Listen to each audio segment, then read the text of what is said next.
하나님께서 우리에게 주신 말씀은 갈라디아서 3장 1절에서 9절의 말씀 교독하고 마지막 절은 합독하도록 하겠습니다.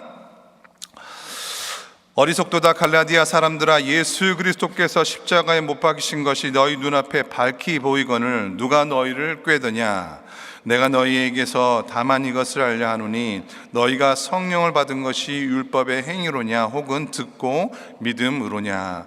너희가 이같이 어리석으냐? 성령으로 시작하였다가 이제는 육체로 마치겠느냐?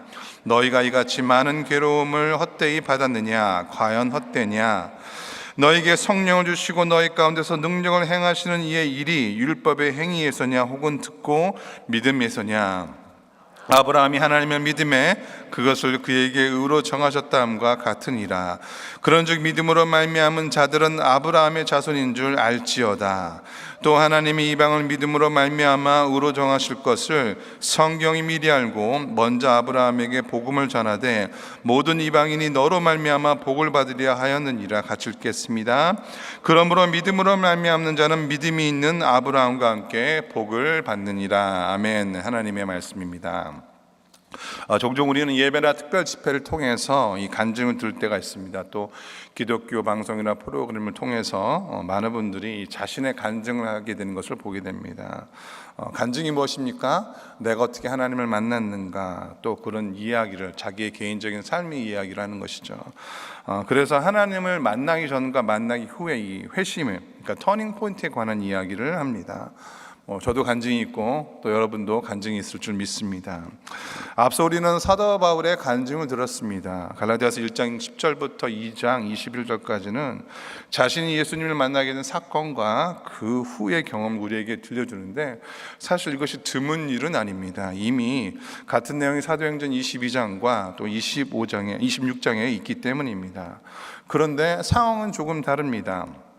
이전에 간증들이 헤롯 왕이나 다른 왕들 앞에서, 지도자 앞에서 하나님을, 그러니까 예수 그리스도를 복음을 전하기 위한 방법이라고 한다면, 지금 사도 바울이 나누고 있는 간증은 전혀 다른 것입니다. 지금 사도 바울의 간증은요, 자신을 공격하고 평가절하하려는 이 사람들에게 반박하고, 그것보다 더 큰 하나님의 은혜, 어마어마한 하나님의 은혜에 대해서 나누기 때문에 그렇습니다. 그리고 이 사도 바울의 간증은 어떻게 보면 이 갈라디아 지역에 있는 사람들이 가지고 있는 갈등을 해결할 수 있는 키포인트가 되는 것입니다. 왜냐하면 지금 갈라디아 지역 교회의 갈등이 무엇입니까? 딜레마가 무엇입니까? 예수님만으로 충분하지 않다는 것입니다. 그래서 뭔가 더 필요하다 생각하고, 결과적으로 그것이 율법과 할례를 통해서 구원이 온다, 이 다른 복음으로 인해 혼란이 찾아오게 되는 것입니다. 지금 사도 바울이 거기에 대해서 뭐라고 이야기합니까? 본문 1절에서 3절까지 말씀 다시 한번 읽도록 하겠습니다. 1절, 2절까지입니다. 시작. 어리석도다 갈라디아 사람들아, 예수 그리스도께서 십자가에 못 박히신 것이 너희 눈앞에 밝히 보이거늘 누가 너희를 꾀더냐? 내가 너희에게서 다만 이것을 알려 하노니 너희가 성령을 받은 것이 율법의 행위로냐 혹은 듣고 믿음이로냐. 1절에 어리석도다, 또 3절에도 똑같이 합니다. 어리석도다. 바울이요, 조금 심할 정도로 갈라디아 사람들을 꾸짖는 것을 볼 수 있습니다. 왜 이런 말을 했을까요? 안타까우니까. 지금 갈라디아 성도들의 믿음 자체가 흔들리고 있기 때문에, 그런 상황이었기 때문에 사도 바울이 이야기합니다. 그런데요, 사실 이것보다 중요한 말씀이 바로 여러분 2절에 나오는, 그러니까 1절에 나오는, 후반부에 나오는 어리석다, 이것보다 더 중요한 것이 무엇입니까? 예수 그리스도께서 십자가에 못 박히신 것이 너희 눈앞에 밝히 보이거늘. 이거는 그림이 아니라 메타포입니다. 비유인데, 어떻게 살아갈 것인지가 아니라 예수님께서 십자가에 하신 일을 생각하라는 것입니다. 여러분, 복음은 세상을 살아가는 지침이기 전에 사건입니다. 역사적인 사건입니다. 복음은 우리에게 내려진 지시가 아니라, 명령이 아니라, 우리를 위해 하나님이 어떤 일을 했다고 선포하는 것입니다. proclaim. 하나님이 하신 일을 선포하는 것입니다.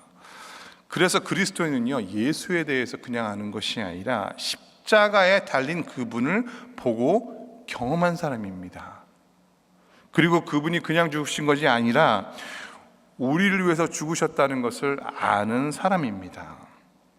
사랑하는 성도 여러분, 우리가 아무리 영적 생활이 신앙생활이 오래되고 영적인 체험이 있을지라도 십자가의 예수 그리스도를 날마다 주목하지 않으면은, 어떻게 보면 우리가 거기에 대해서 집중하지 않으면 우리는 잘못된 복음을 믿을 수 있습니다.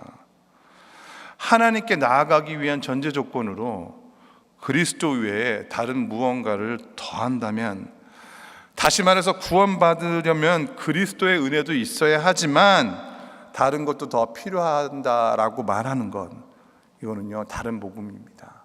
다른 복음. 이건 다른 복음은 복음이 아닙니다. 사실 이거는요 복음이라고 부를 값어치조차 없습니다. 거짓된 가르침입니다. 따라서 하시겠습니다. 예수님만으로 충분합니다. 아멘. 왜냐하면 예수 그리스도는 하나님의 지혜요 능력이기 때문에 그렇습니다. 예수 그리스도가 아니면 우리는 하나님을 알 수 없고, 예수 그리스도가 아니면 우리는 하나님께 돌아갈 길이 없습니다.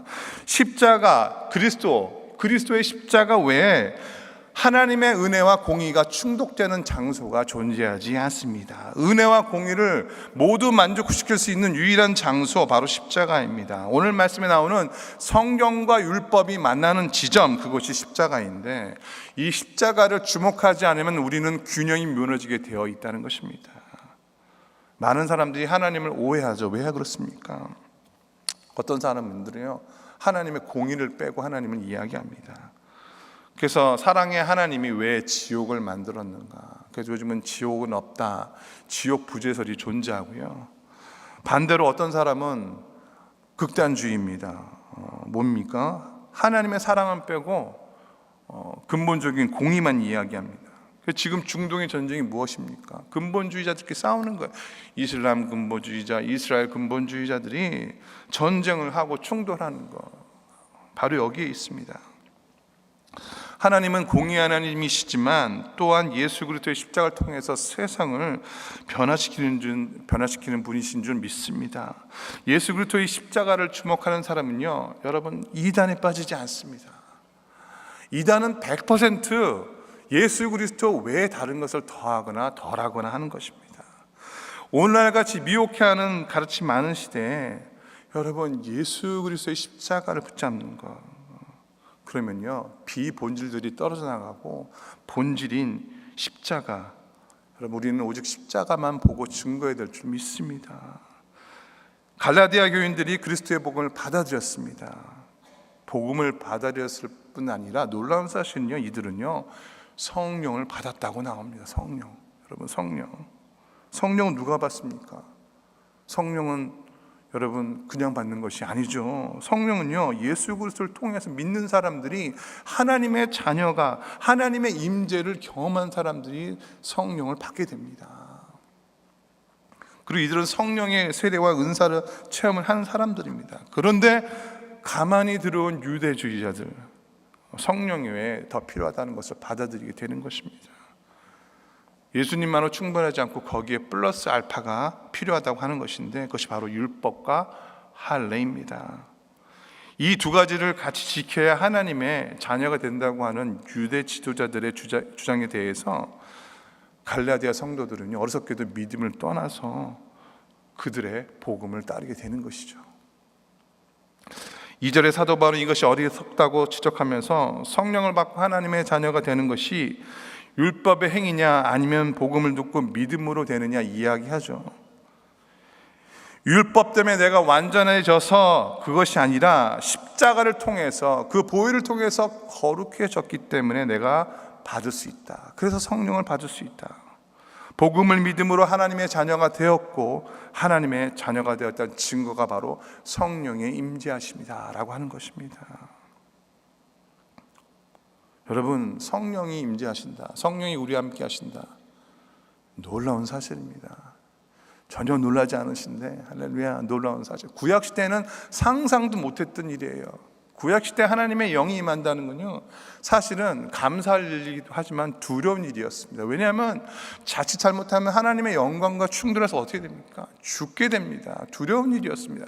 그래서 누가 들어갔죠? 1년에 한 번 대제사장이 어떻게, 그것도 그냥 들어가는 게 아니라 발목에 줄을 달고 방울을 달고 들어갔습니다. 하나님의 영광과 충돌해서 죽을까 봐. 그런데 그 영광의 하나님이 우리 안에 계신다는 게 얼마나 놀라운 일입니까? 우리가 성령 시대에 살고 있다는 건 하나님의 은혜인 줄 믿습니다.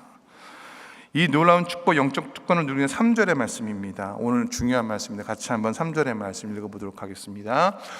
너희가 이같이 어리석으냐? 성령으로 시작하였다가 이제는 육체로 마치겠느냐? 성령으로 시작하였다가 이제는 육체로 마치겠느냐? 여러분, 여러분의 신앙생활을 육체로 마치지 않는 여러분들의 지금 축원드립니다. 왜 성령으로 시작했다 육체를 마치게 됩니까? 끝까지 은혜 가운데 거하시는 저와 여러분이 되기를 바랍니다. 시작부터 끝까지 복음의 중심인 십자가를 붙잡는 사람, 그 사람에겐 이런 은혜가 있을 것입니다. 여기서 육체라고 번역된 헬라어는요, 노력이라고 번역할 수 있습니다. 여기서 인간의 노력, 수단, 방법으로 완성에 이르려고 하는 수고를 의미합니다. 그런데 율법을 지켜서가 아니라 우리가 인간의 행위한 노력을 따라서 얻어지는 것이 아니라 하나님의 사랑으로 말미암아 십자가의 복음을 경험하는 것입니다. 그럼에도 불구하고 넘어지는 갈라디아 사람들, 여러분 한번 생각해 보세요. 왜 넘어졌을까요? 갈라디아 사람들이 왜 십자가, 왜 다른 복음, 그러니까 예수님만으로 충분하지 않다고 생각하고 그랬을까요? 여러분 한번 생각해 보시죠. 저는 묵상해 보니까 왜 그랬을까 생각해 보니까 복음에 대해서 잘못 이해했거나 아니면은 제가 볼 때는 다른 종교에서 하는 것, 남의 떡이 커 보인다고 그러잖아요. 그들이 하는 행동을 보면서 자신들이 그냥 믿음으로 말미암아 예수 그리스도를 그 믿음으로 고백하는 그 하나만으로 구원받다는 사실에 대해서 확실히 들지 않았기 때문이라는 생각을 하게 됩니다.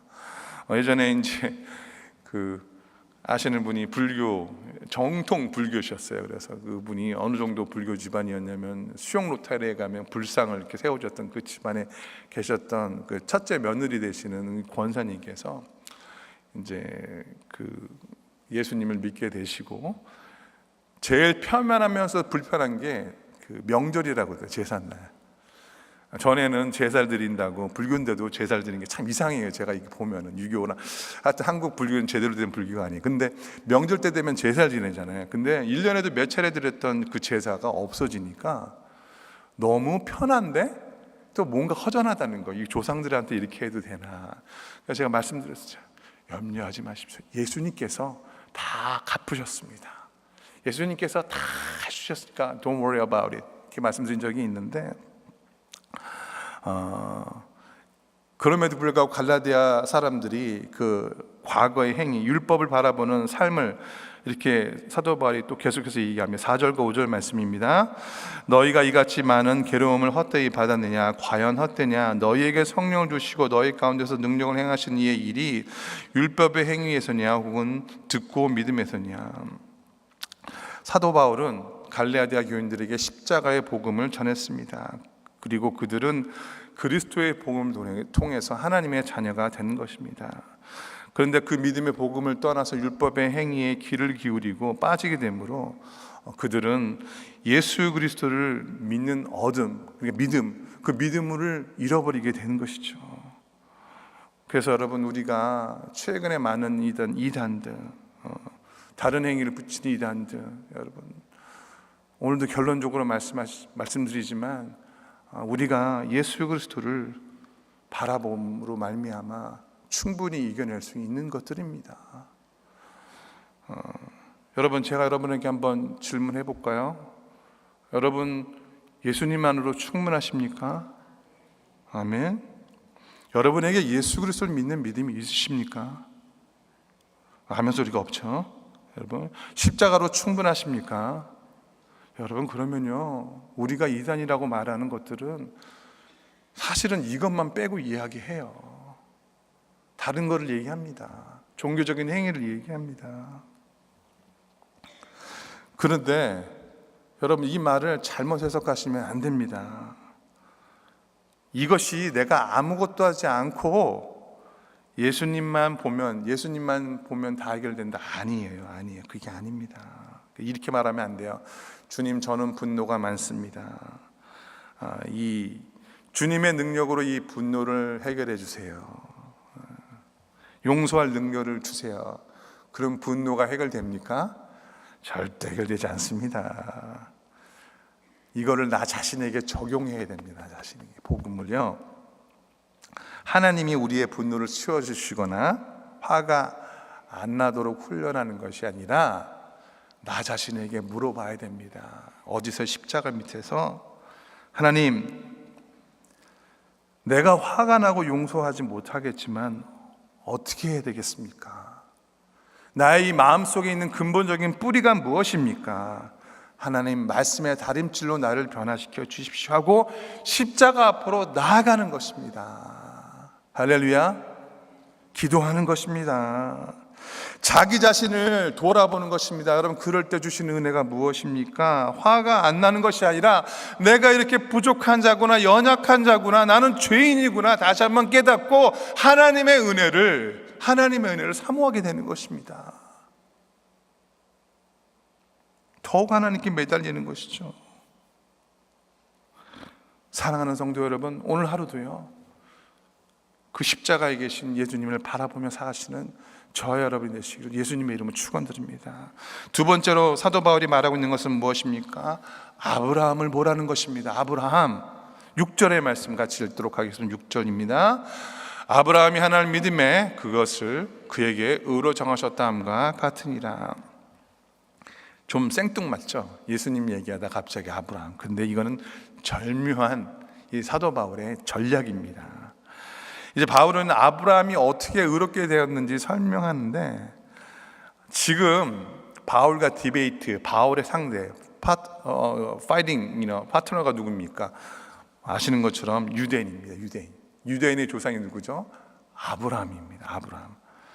다 아시는 것처럼 아브라함은 창세기 12장에 이 약속하신 말씀, 그 뿌리를 통해서 이스라엘 민족이 탄생되었죠. 그런데 아브라함이 태어나면서 유대인이었느냐? 아닙니다. 원래 아브라함은요, 이방인이었습니다. 지금 갈라디아 사람들처럼, 우리들처럼 여러분, 이방인으로 있다가 하나님께서 아브라함을 부르시죠. 아브라함 부르셔서 뭐라고 합니까? 창세기 10장에 너는 친척 본토 아비 집을 떠나 내가 지시할 땅으로 가라. 두 가지 약속합니다. 내가 너로 큰 민족이 될 것이다. 내가 너를 복의 근원이 될 것이다. 약속을 하죠. 근데 이 약속을 받았으면 당연히 자녀가 있어야 되는데 자녀가 있었습니까? 없었습니까? 없었습니다. 아내 사라는 자녀가 없었습니다. 이렇게 말씀하신 후에 한 10년 정도가 지나죠. 그때도 자식이 없으니까 아브라함이 말합니다. 이번에는 하나님께 아브라함이 이야기합니다. 아브라함이 하나님께 이야기하면서 하나님, 제가 자식이 없으니까 다메섹 사람 엘리에셀을 통해서 내 후손이 되게 하여 주십시오 라고 얘기합니다. 그랬더니 하나님께서 이제는 아브라함을 데리고 밖에 나가서 밤에 있는 하늘의 별들을 보게 해주시면서 이렇게 약속하시죠. 이와 같이 너의 자손들이 될 것이다. 너의 몸에서 난 자손들이 이와 같이 될 것이다. 그런데 그때 현실은 아브라함이 이 상황을 믿을 수 있는 상황이 아니었지만 아브라함이 그 약속을, 하나님이 하신 말씀을 믿습니다.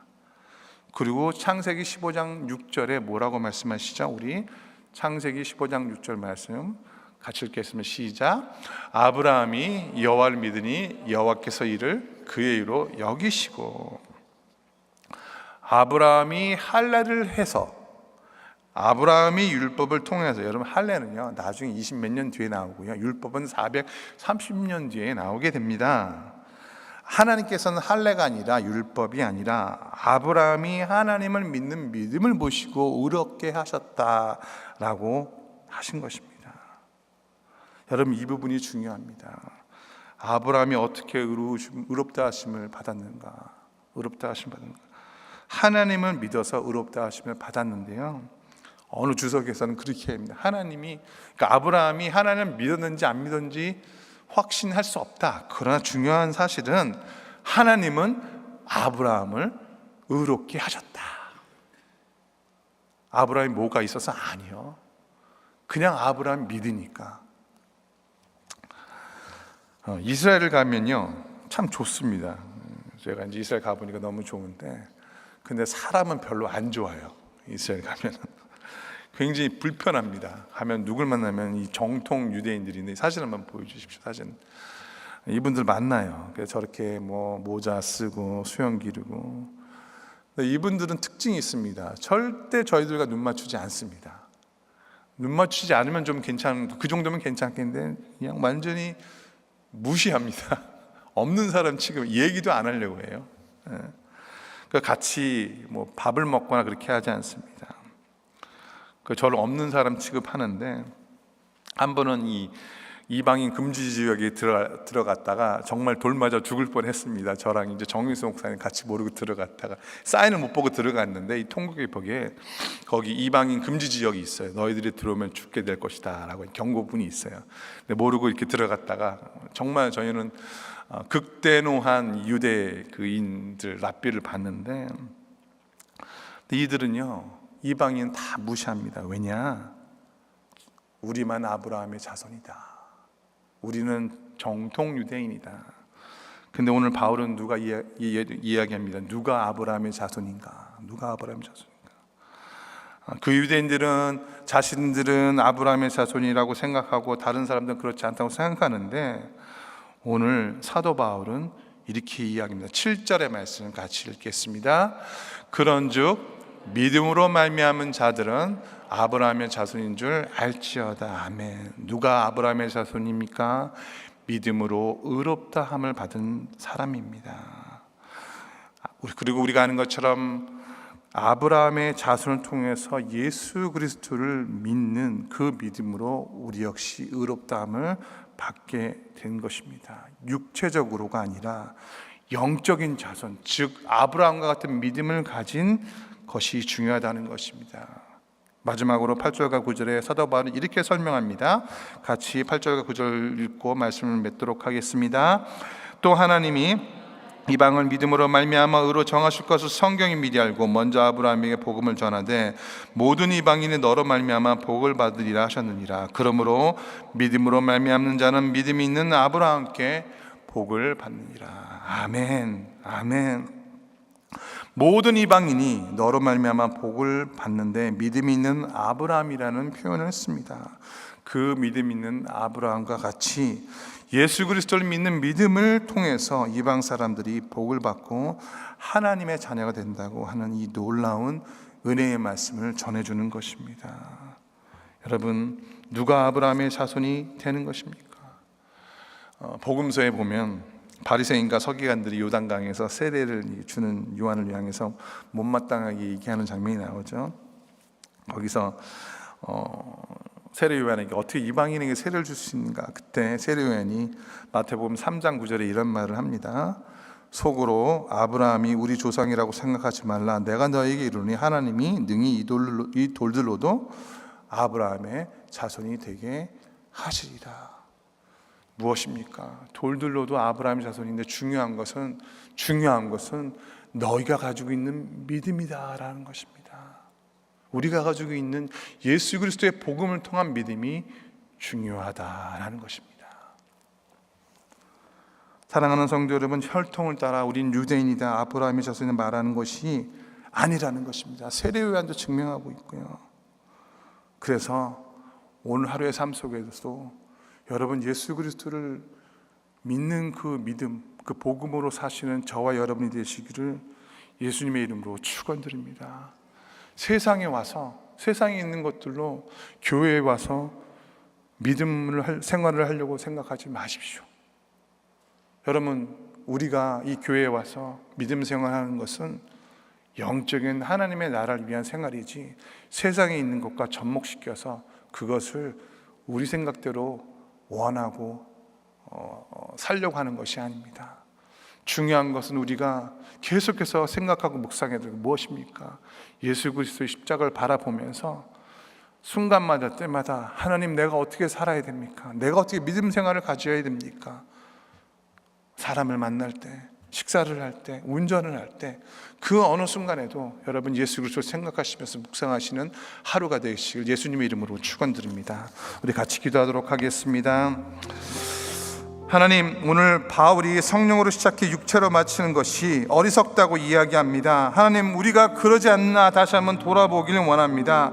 하나님께서 우리에게 성령을 주신 것은 우리가 무엇을 해서가 아니라 복음을 통해서 예수 그리스도로 말미암아 우리에게 주신 것을 기억하며 오늘 하루도 하나님 믿음의 조상 아브라함처럼 믿음으로 말미암아 살아가는 우리 모두가 되게 하여 주시옵소서. 말씀을 붙잡으면 주님 앞에 나아가도록 하겠습니다. 주여, 다시 한번 하나님의 은혜를 찬양하며 올려드립니다. 하나님, 믿음으로 구원받고 성령을 받았음에도 불구하고 여전히 제 행위로 하나님 앞에 서는 어리석음을 용서하여 주시옵소서. 하나님을 향해서 무엇을 해야 된다는 강박관념 때문에, 나의 중심 때문에 하나님 주님의 십자가를 헛되지 않게 하여 주시옵고, 하나님의 은혜에서 믿음으로 하나님의 신령한 복을 누리게 하여 주시옵소서. 하나님, 특별히 오늘 바울이 성령과 육체를 대조했던 것처럼 하나님, 우리가 성령으로 시작해도 육체 마치지 않을까 두렵습니다. 다시 한번 두려워 떨리는 마음으로 주님 앞에 나아갈 때 새롭게 하시는 하나님의 은혜, 하나님의 은혜를 다시 한번 기억하며 나아가게 하여 주시옵소서. 계속되는 하나님 아버지의 임직자 스쿨 가운데도 함께 하시옵고, 우리가 이것을 의무감으로 육체로 하는 것이 아니라 성령의 은혜로 하나님의 말씀으로 하나님 감사함으로 할 수 있도록 다시 한번 우리에게 힘과 능력을 허락하여 주시고, 하나님 교회 안에 있는 모든 어려운 일들과 공사가 되어 진행되고 있습니다. 하나님, 모든 공사의 과정 가운데 함께하여 주시옵고, 모든 사역과 하반기의 모든 일적 가운데 함께하여 주시옵소서. 너무나 많은 행사 속에서 우리가 주님을 놓칠까 두렵습니다. 주님을 바라보며 아버지 모든 일의 중심이 되시는 예수 그리스도의 중심으로 모든 일을, 모든 사역을 감당하는 우리 모두가 되게 하여 주시옵소서.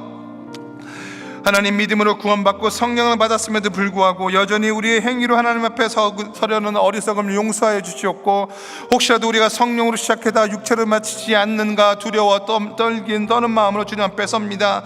하나님 위해서 무엇을 해야 된다는 강박관념과 조급함 때문에 주님의 십자가를 놓치지 않게 하여 주시옵소서. 오늘 하루의 삶 속에서 주님을 바라보며 십자가를 묵상하며 우리 믿음의 주여 온전히 되신 그리스도를 생각하며 하루를 나아가는 우리 믿음의 모든 백성들이 되게 하여 주시옵소서.